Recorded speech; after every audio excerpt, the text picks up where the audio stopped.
a Merry Christmas, ho ho ho, from Golden Age Radio, rumble.com/C/GIR.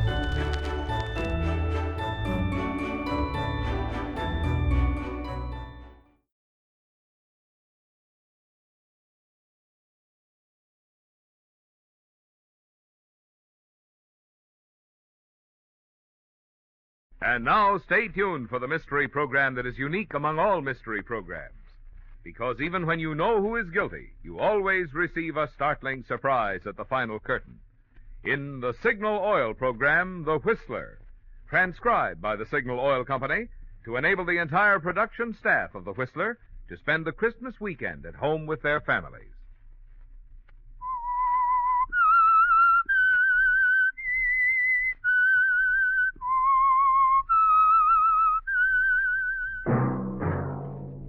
Signal, the famous Go Farther gasoline, invite you to sit back and enjoy another strange story by The Whistler.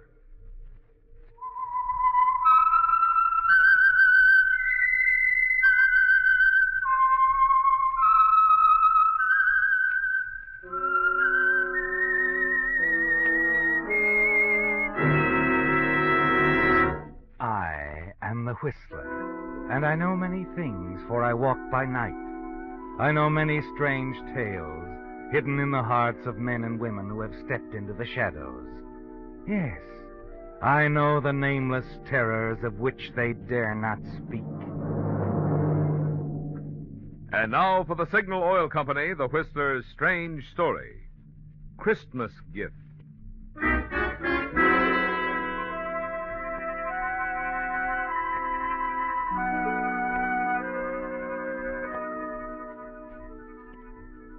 Christmas was only a few hours away, and Mary Winston couldn't help but marvel that its spirit could reach down and touch a cheap nightclub like Pete's Cantina on the outskirts of Panama City. Sitting alone at a table, she gazed at her tawdry surroundings. And then from the bar at the far end of the club came the strains of a Christmas melody, a melody which brought back memories of happier Christmas Eves. Yes, the Christmas spirit is undying, isn't it, Mary? You watch the strolling soloist, Sailor Reynolds, nod as he comes closer and passes your table. It's been 3 months now since you were hired as a singing hostess at Pete's Cantina. 3 months that you've been billed as Candy Porter with no one, not even the proprietor, knowing your real identity, Mary Winston. At long last, as Candy Porter, you seem to be safely away from your past.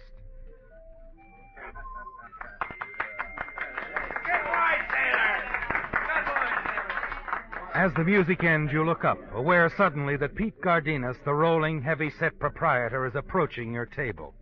Candy! Candy! Look, there is an American gentleman just came in. He wants to buy you some champagne. Champagne, you hear? Please, I'm not in the mood tonight. Look, kid, this looks like a big spender. If he wants to buy champagne... All right, all right. You turn and see the tall, heavy-set American approach, and suddenly you become tense. After a year of running away, you've learned to spot his kind in a moment, haven't you, Mary? You're certain he's a detective. And now you have to fight to remain calm as he approaches. Sit down, Mr. Fontaine. Sit down. Sure you don't mind, Miss Porter? Of course not. Thanks. In that case, I will. I'll go get the champagne. I keep him on ice. 11 years old, too. Cigarette, Mr. Fontaine? No, thanks. You don't mind if I do? Oh, no, of course not. Oh, here. Light? Thanks. Well, this is very unusual for me, spending the Christmas season so far away from home. Mm-hmm. How come? Business.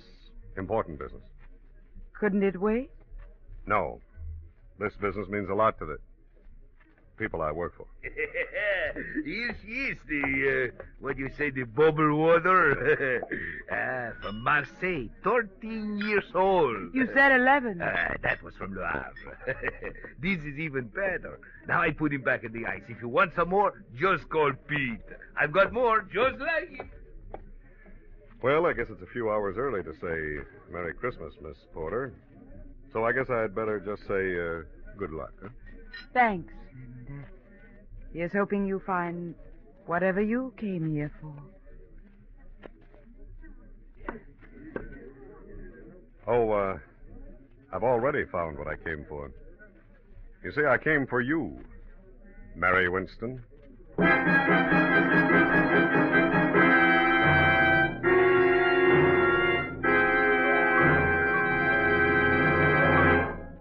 Friends, to all of you who have opened your homes to the Whistler, not only throughout the year, but even tonight on this last busy weekend before Christmas, Signal Oil Company has asked me to express their sincere appreciation for this privilege and pleasure.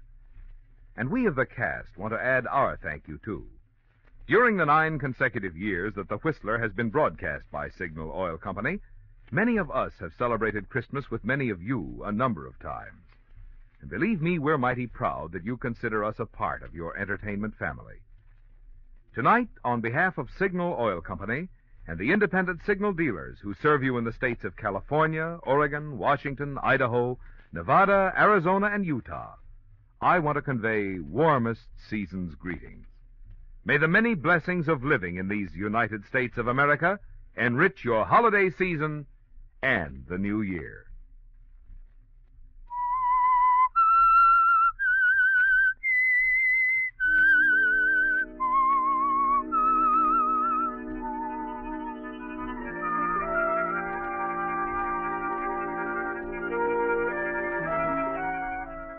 It's ironic, isn't it, Mary? A sorry Christmas gift after all the months of hiding, running from one town and then another, using a different name in each place, but never your own, Mary Winston. These past 3 months you've been known as Candy Porter, singing hostess in Pete's Cantina here in Panama City. And now this detective sitting across from you has called you by your real name, Mary Winston. And you can't run, can you, Mary? Facing Fontaine, you decide there's only one move you can make. That you've only one card left. But if you play it wisely, carefully, it might prove to be an ace. You say you came here after me, Mr. Fontaine? Mm-hmm. I don't know what you mean. I think you do. And if I were you, I'd be ready to leave for Los Angeles in the morning, Miss Winston. Like the billing says, my name is Candy Porter. I know what the billing says. I know what it said in Brooklyn when you were billed as Doris Trent. In Denver when you were billed as Gladys James. But when you took a powder out of Los Angeles a year ago, you were Mary Winston. You know, it's strange you're mentioning Mary Winston. I was even thinking about her when you came in. A lot of other people have mistaken me for Mary Winston. We could have passed for twin sisters. She was my best friend. I could tell you a lot about her if you feel like listening. Sure. I'll listen. Go ahead and talk if it'll make you feel any better. We can't get away until tomorrow morning anyway. The more you tell now, the less you'll have to tell later. Thanks. You see, Mr. Fontaine, Mary Winston was just a good kid who got a bad break. She was in love with a swell guy, but scared to death of a hoodlum. It's an unusual story, Mr. Fontaine.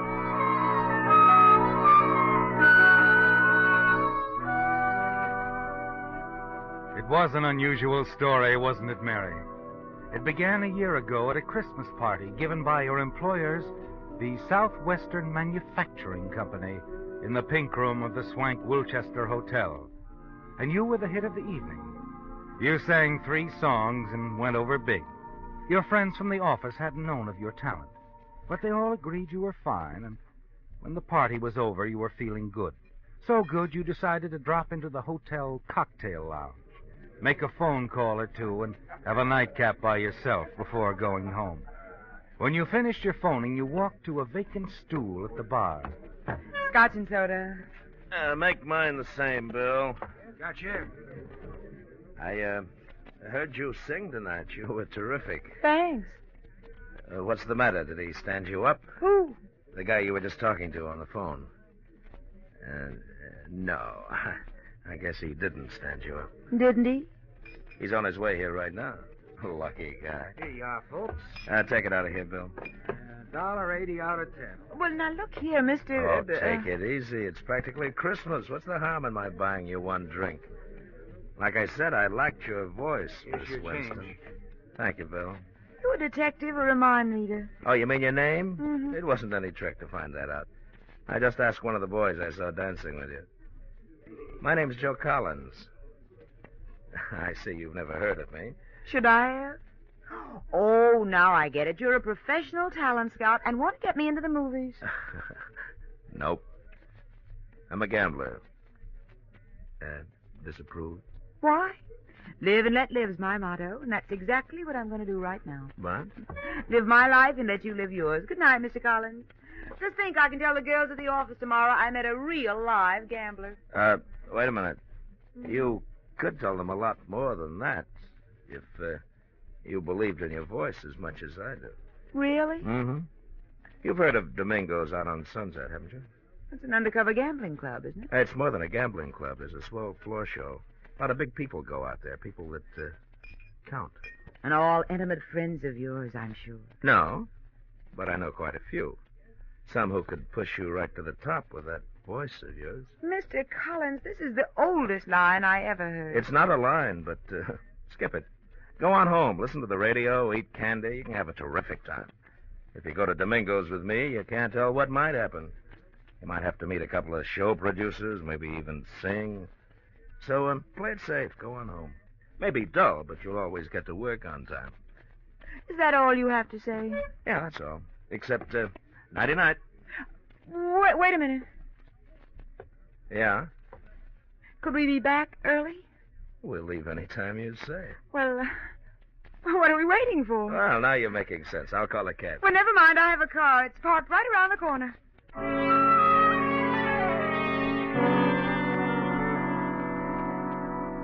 Joe Collins used just the right approach, didn't he, Mary? You realized you were being a fool. But as the hours passed, you told yourself your fears were groundless.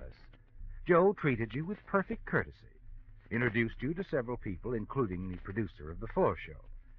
You even sang a number which was well received. Later, you watched the gambling for a while and then proceeded to the Silver Room to enjoy the second floor show. Afterwards, you had supper in the main dining room and watched the guests dancing. Joe. Then suddenly, you've had enough. Joe, do you mind if we leave now? I said we'd leave any time you said. What hit you, the music? I guess that's it. Another guy? Another guy. My fiancé, Dr. Frank Wilson. What happened to, Dr. Wilson? He's in Korea. Marines? No, Army doctor. It was his car we drove out here in. Oh, that's too bad. We could have had a lot of fun. Well, shall we go? Please.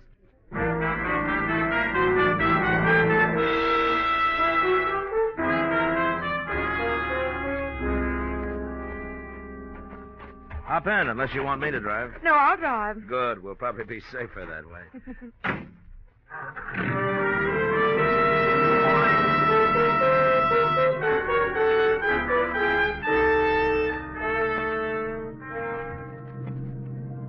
As you drove toward your little apartment on Clinton Avenue, you were glad your reckless little adventure was nearing its end. Everything had been fine so far, but you couldn't throw off a feeling of uneasiness. For a few miles, Joe said little, and then he seemed preoccupied, and you were relieved when he finally broke his strange silence. Say, Mary, would you mind stopping for a minute at that drive-in? All of a sudden, I got an awful headache. Maybe I can get some aspirin there, huh? I doubt it, but we'll give it a try. You can keep the motor running while I'm gone, huh? I'll only be gone a few seconds. Okay.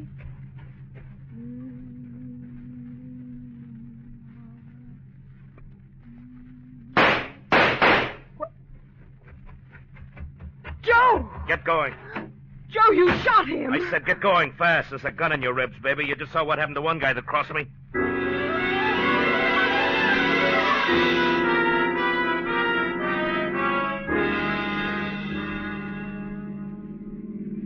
Did you kill him? I don't know.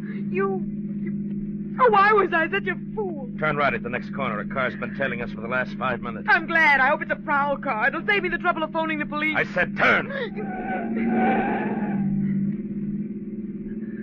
Yeah, he didn't turn, baby. You know, you shouldn't have said what you did about phoning the cops. Nobody but me and you knows about that drive-in job. You just better pull over and park. We got a couple of things to talk over. I said pull over. Okay.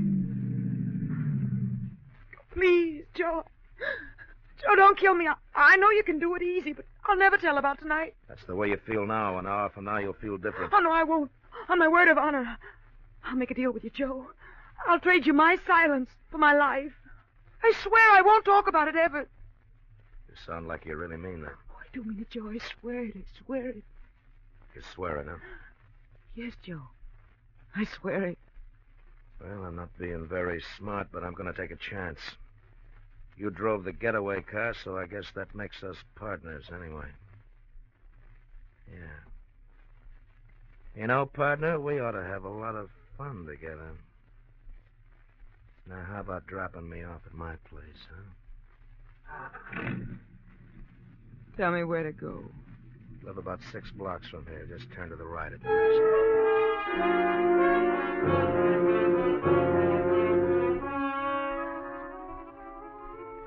After you dropped Joe and reached your apartment, you were so weak you could hardly stand. You literally fell into bed. You tried to sleep, but sleep was impossible.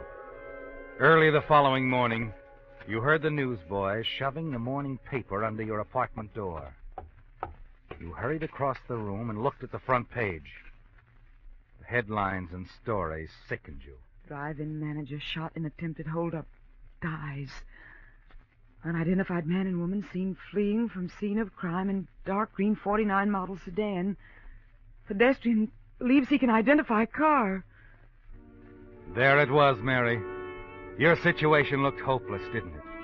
You felt you must keep your word to Joe Collins, but you knew you must never see him again. Only one avenue seemed open to you. You had to leave town and disappear. You dressed hurriedly, packed a few belongings, withdrew your savings from the bank, and by noon were on an eastbound plane for New York. You decided to take advantage of your voice and become a professional entertainer. The first few weeks you auditioned almost daily with negative results. But finally, after 3 months, you were singing at the Golden Lion, a prosperous little nightclub in Brooklyn, New York. After a shaky start, you became a featured performer under the name of Doris Trent. As the weeks went by, your work improved. You became sure of yourself. And one night you noticed Vern Shields, famous musical comedy producer, in the audience. His presence seemed to inspire you, and you went over better than ever. Afterwards, in your dressing room, you wondered what he thought of your voice. You were certain that your visitor was Vern Shields. Weren't you, Mary? Come in. Well, long time no see, Miss Trent. Doris Trent, it says on the program. Joe. I'm surprised you recognize me. I thought you'd forgotten me. All right, Joe, you found me. Now, what's on your mind? You double-crossed me, baby. Oh, you're crazy. That's why I left town, so I wouldn't even have to talk to anybody. You wrote the police, though, didn't you? Oh, you're wrong, Joe. I didn't write to anybody. It had to be you. It couldn't have been anybody else. 2 days after you left, they picked me up for questioning. It wasn't me. I've kept my word with you, Joe. Yeah? Well, there's one way you can convince me. How? Marry me. Tonight. Marry you? Mm-hmm. That way I'll be sure of you. Wives can't testify against their husbands. Besides, I'll know what you're doing all the time. Look, Joe, I got to do my show. Let's talk this over in the morning. Tonight. We're going up to Connecticut. Go ahead and do your show. Only if you've got any ideas about calling the cops, don't forget you drove the getaway car. And in case anything happens to me, there's a written confession in my pocket telling exactly how you helped me pull the job. How we used your boyfriend's car. How you kept the motor running waiting for me. You've thought of everything, haven't you? Everything, so don't try anything. Now go ahead and do your show. I'll wait for you here. You started down the hallway, turned toward the powder room off stage. Suddenly you realized what a fool you'd been. But you made up your mind not to keep on being a fool, didn't you, Mary? Not with that wall telephone just 5 steps ahead of you. Operator, get me police headquarters and hurry. Better hang up quick, baby. I mean, quick. I had a hunch you'd try to double-cross me. Now I know for sure who wrote that note to the cops. I didn't, Joe. Honest, I didn't. You just tried to call him, didn't you? All of a sudden, I've lost interest in getting married. We're just going to take a little ride. Now, come on, baby. No. No, Joe, I'm not moving a foot. Not an inch. You Come on. let go of my arm. Hey, what's going on here? Something wrong, Doris? Is this guy bothering you? Yes, he is. He wants to date me. Tell him to leave, will you, Eddie? Well, maybe I better take him into the office and call the cops. No, thanks, Eddie. There is no need for that. He's just another wolf. Tell him to leave. That's good enough. You heard what the lady said, Bob. Start traveling. Okay, Pop, anything you say. I'll see the lady later. I'll be parked right across the street, Miss Trent. You should have let me call the cops. I would have, if he hadn't had you covered with a gun. Oh, I see. Gee, thanks, kid. I guess you saved my life. Skip it. Look, Eddie, I gotta get out of town, and fast. After what you just did for me, getting you out of town is a cinch. Grab some clothes while I phone my wife. I'm bringing you home. We'll go out the rear entrance. My car's on a lot next door. Tomorrow I'll call a friend of mine in Denver. He'll put you to work right away. You better change your name, though. That'll be easy. I'm getting used to it.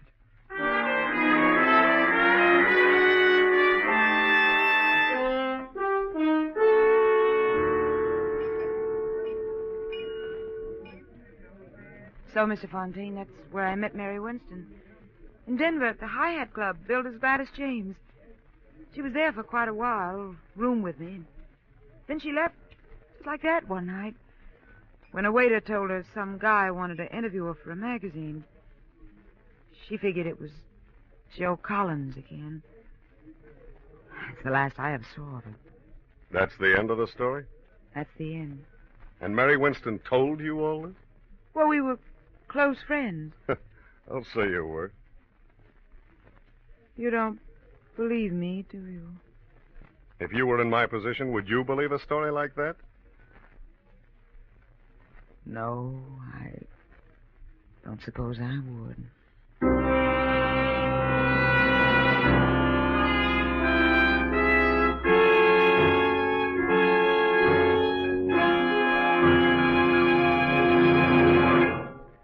With Santa's arrival only 2 days away, who can help being in a whimsical frame of mind tonight?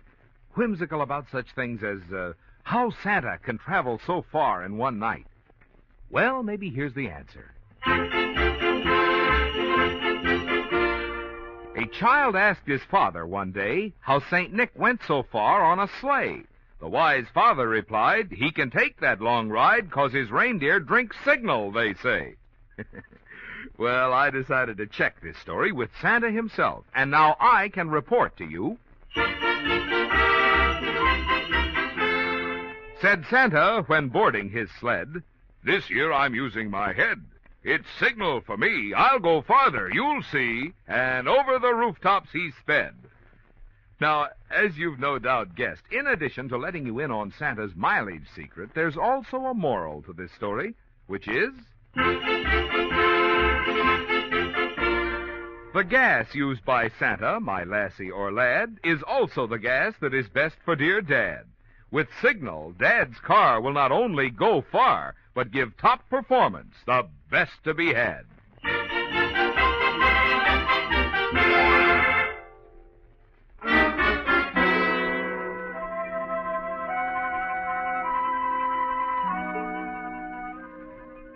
Well, Mary, it looks as though you've lost, doesn't it? That your show wasn't good enough. The man across the table, the detective you're certain has come to take you back to Los Angeles, to stand trial for a murder you had nothing to do with, doesn't believe you. You're certain, too, that the jury in Los Angeles won't believe you, not after you're running away, your phony names, your present surroundings. You're sure Joe Collins has been captured, that the authorities have read his confession, that he's trumped your last card, ruined forever your hopes of eventual reunion with the man you still love, Dr. Frank Wilson. Yes, Mary, it looks as though you've lost, but you're going to play the game through to the end anyhow. White Christmas. If Sailor Reynolds knew what that song did to you, the memories it brings back, he'd play something else, wouldn't he, Mary? As Fontaine gazes into space and drums his fingers silently on the table, you watch him closely, await his next words. How long did you say you'd been here? I didn't say, but I got here about 3 months ago. You like it here? No. That's what I figured. Hey, look, Miss... Cigarette, Mr. Fontaine? Yeah, thanks. Light? Mm-hmm.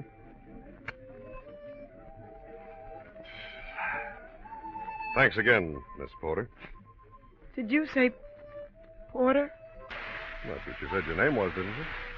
That's what the billing says, too, isn't it? You mean you believe me? You sounded straight to me. Well, it looks as though I came a long way for nothing, doesn't it?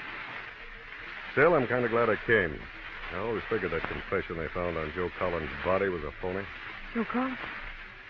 Joe Collins dead? Yeah. The Brooklyn police got him one night about 5 months ago. A woman called the police from a little nightclub, the Golden Lion Club. She hung up before they answered the phone, but the Brooklyn boys decided to investigate anyway.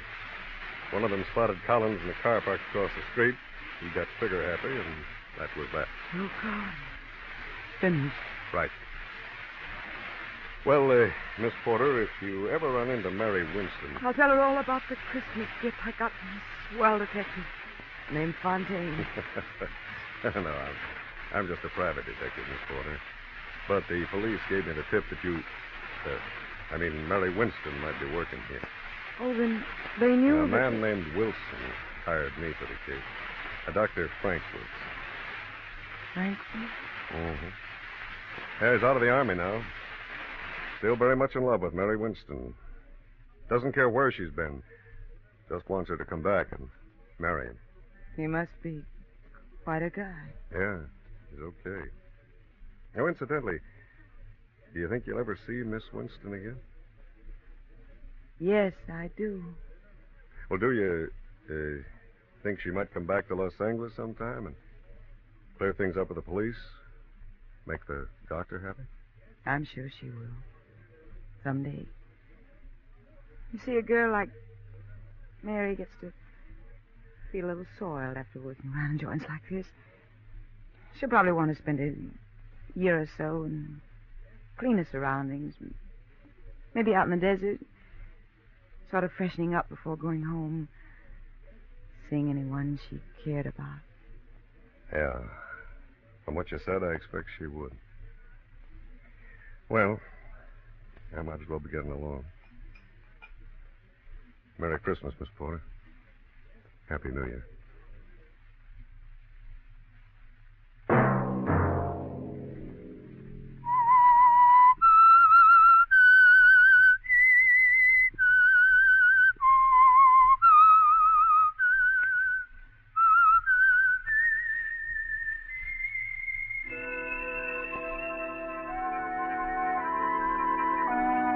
Let that whistle be your signal for the Signal Oil program, The Whistler, each Sunday night at this same time.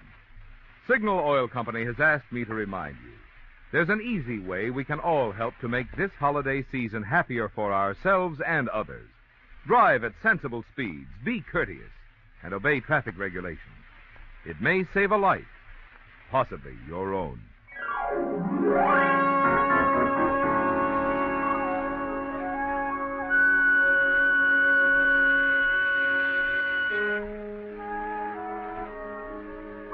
Featured in tonight's story were Bill Foreman as the Whistler, Betty Lou Gerson, Bill Conrad, Bill Boucher, Marvin Miller, and Brett Wood on the harmonica. The Whistler was produced and directed by George W. Allen, with story by Ed Bloodworth, music by Wilbur Hatch, and was transcribed and transmitted overseas by the Armed Forces Radio Service. The Whistler was entirely fictional, and all characters portrayed on The Whistler are also fictional. Any similarity of names or resemblance to persons living or dead is purely coincidental. Remember to tune in at this same time next Sunday, when the Signal Oil Company will bring you another strange story by The Whistler. Marvin Miller speaking for the Signal Oil Company. Stay tuned now for Our Miss Brooks, starring Eve Arden, which follows immediately over most of these stations. This is the CBS Radio Network.